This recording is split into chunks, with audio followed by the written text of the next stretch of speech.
Good morning बच्चों। आज मैं आपको 12वीं क्लास बीए में चैप्टर नंबर 3 में आयोजन के घटक के विषय में समझाऊंगी। आयोजन एक बौद्धिक प्रक्रिया है, मतलब आयोजन कैसे तर्क बुद्धि से तैयार की हुई प्रक्रिया है। यह तैयार करते समय बहुत सी छोटी छोटी योजनाएं, कार्यक्रम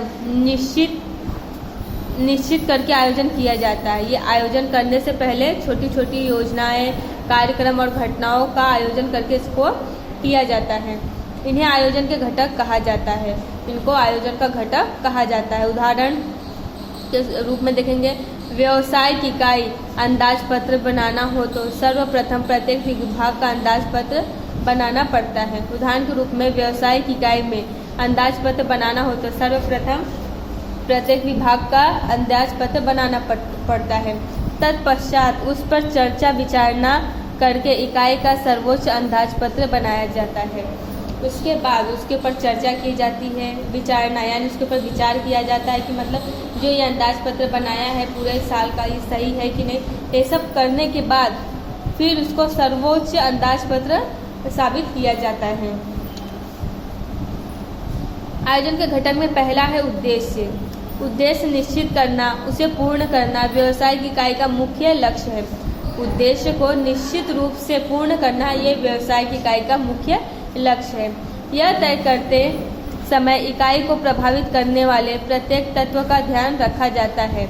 इस उद्देश्य को तय करते समय प्रत्येक इकाई का ध्यान किया जाता है। उद्देश्य प्राप्त किए जा सके ऐसे वास्तविक होने चाहिए, ये बहुत अधिक महत्वाकांक्षी नहीं होने चाहिए। मतलब उद्देश्य, व्यवसायिक इकाई का मुख्य लक्ष्य क्या होता है? व्यवसाय को पूर्ण रूप से तैयार करना, और उसका मुख्य उद्देश्य भी यही होता है कि वो बहुत अच्छे से और महत्वाकांक्षी होने चाहिए। व्यू रचना, आयोजन में तय किए गए उद्देश्यों को पूर्ण करने के लिए उपयोग की जाने वाली युक्ति अर्थात व्यू रचना, यानी कि आयोजन के समय जो तय किए गए रहते हैं उद्देश्य वगैरह, उसको पूरा करने के लिए युक्ति यानी उसको पूरा करने के लिए जब हम विचार करते हैं, जो नियम बनाते हैं, जिस तरह उसको तैयार करना है, वो कैसे पूरा होना चाहिए, उसको हम व्यू रचना कहते हैं।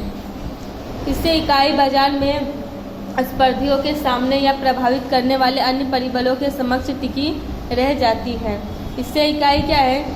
बाजार में स्पर्धियों यानी कि कंपटीशन में अलग अलग लोगों के सामने प्रभावित करने वाले अनेक परिबलों के समक्ष टिकी रहती है। मतलब कि मान लो आज आपने अपनी दुकान चालू की, कल को कोई दूसरा चालू कर रहा है, उसके आगे आपका दुकान बंद ना पड़ जाए या उससे अच्छा आपको साबित करना है, तो आपको उसके लिए व्यू रचना बनाना पड़ेगा। यानी उसके लिए आपको पहले पूरा सक्षम तैयार होना पड़ेगा।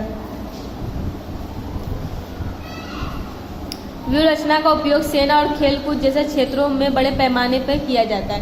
व्यू रचना का उपयोग खेल क्षेत्र हुआ या युद्ध का क्षेत्र हुआ, उसमें किया जाता है। खेल क्षेत्र में जैसे मान लो बच्चों कबड्डी है, कबड्डी में सब एक व्यू रचना बनाते हैं कि हाँ सामने वाले पक्ष से चाहे जो खिलाड़ी आएगा हमें उसको किस तरह पकड़ना है, कितने लोगों के बीच में पकड़ना है, ऐसा हम एक व्यू रचना बनाते हैं। मतलब एक षड्यंत्र जैसा जाल बिछाते हैं।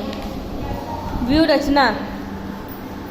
रचना स्पर्धियों से गुप्त रहे यह भी आवश्यक है। व्यू रचना मतलब जो कंपटीशन में है और जो स्पर्धी है उनसे गुप्त रहे, यानी उनको पता न चले, ये होना बहुत ही जरूरी है। उचित व्यू रचना के कारण इकाई का महत्तम सफलता का विश्वास प्राप्त होता है।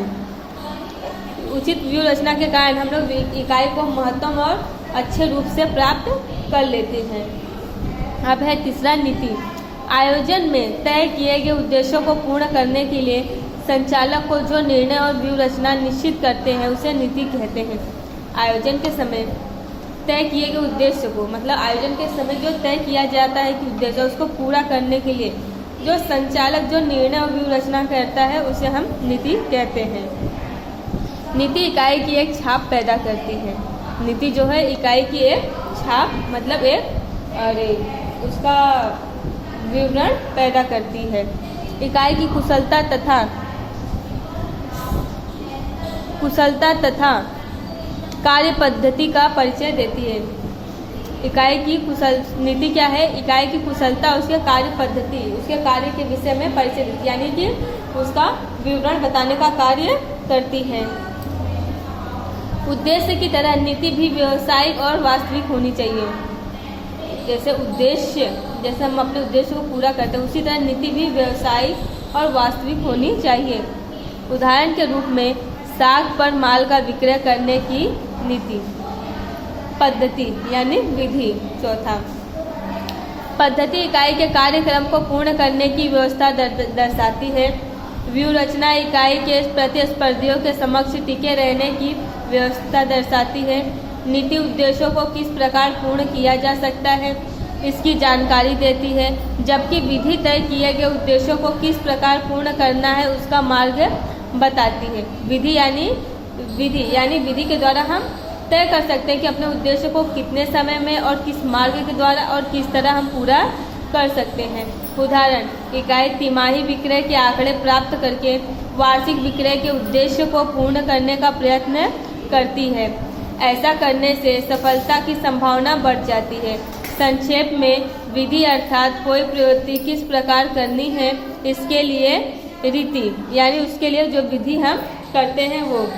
अब पांचवा है नियम। आयोजन में निश्चित किए गए कार्यक्रम को पूर्ण करने के लिए नियम आवश्यक है। नियम विधि निश्चित करते हैं, स्पष्ट जानकारी देते हैं। इससे कर्मचारियों में अनुशासन स्थापित होता है तथा उद्देश्य प्राप्ति और निरीक्षण का कार्य सुगम हो जाता है। उदाहरण, कार्य में घंटों दौरान कर्मचारियों को मोबाइल का उपयोग नहीं करना है। इकाई में धूम्रपान नहीं करना है। मतलब आयोजन में जो निश्चित किया गया कार्यक्रम रहता है उसको हमको नियम के हिसाब से पूरा करना रहता है। नियम विधि निश्चित करते हैं। नियम के अनुसार हमें स्पष्ट जानकारी मिलती रहती है। इससे कर्मचारियों का अनुशासन भी व्यवस्थित रहता है तथा उद्देश्य भी प्राप्ति अच्छी होती है और निरीक्षण कार्य भी बहुत अच्छी तरह से पूरा होता है। उदाहरण के तौर पर जैसे घंटों तक मोबाइल का उपयोग नहीं करते हैं और उसमें धूम्रपान के लिए निषेध रहता है कि नहीं, आपको धूम्रपान नहीं करना है। उसके बाद है छठवां, अंदाज पत्र। इकाई के निर्धारित उद्देश्यों को पूर्ण करने के लिए अंकुश के माध्यम के रूप में अंदाज पत्र का उपयोग किया जाता है। अपना व्यवसाय जो है सही समय पर पूरा किया जा सके उसके माध्यम से हम अंदाज पत्र तैयार करते हैं। विविध प्रकार के अंदाज पत्र जैसे पूंजी खर्च का अंदाज पत्र, उत्पादन खर्च का अंदाज पत्र, विक्रय अंदाज पत्र और नगद अंदाज पत्र आदि तैयार किए जाते हैं। अंदाज पत्र जो है हर प्रकार का तैयार किया जाता है, जिससे जितना पैसा खर्च हुआ है उसका अंदाज पत्र। फिर उत्पादन का अंदाज पत्र यानी उत्पादन जो तैयार किया उसमें माल सामान कितना लगा है। फिर खर्च का अंदाज पत्र, उसमें खर्च कितना हुआ है। और नगद का अंदाज पत्र यानी उसमें पैसे कितने लगे हैं उसको तैयार करने में। अंदाज पत्र इकाई की प्रक्रिया पर नियंत्रण करता है। अंदाज पत्र क्या है? व्यवसाय के ऊपर नियंत्रण बनाए रखता है। कितने समय में ये कार्य पूरा हो जाएगा, इसमें इतने माल सामान की जरूरत पड़ती है। और संचालन कार्य दक्ष बनाता है और संचालन कैसे व्यवस्थित बना रहता है। कार्यक्रम, व्यावसायिक इकाई द्वारा किए जाने वाले कार्यों को जो क्रम दिया जाता है उसे कार्यक्रम कहते हैं। व्यावसायिक इकाई द्वारा जो कार्य को क्रम दिया जाता है यानी जो उसको स्थान दिया जाता है उसे कार्यक्रम हम कहते हैं। यदि कार्य क्रमानुसार कार्य हो लक्ष्य प्राप्ति का प्रश्न पैदा नहीं होता है। संचालन का कार्य क्रमानुसार दे तो सुधारात्मक उपाय आवश्यक होते हैं।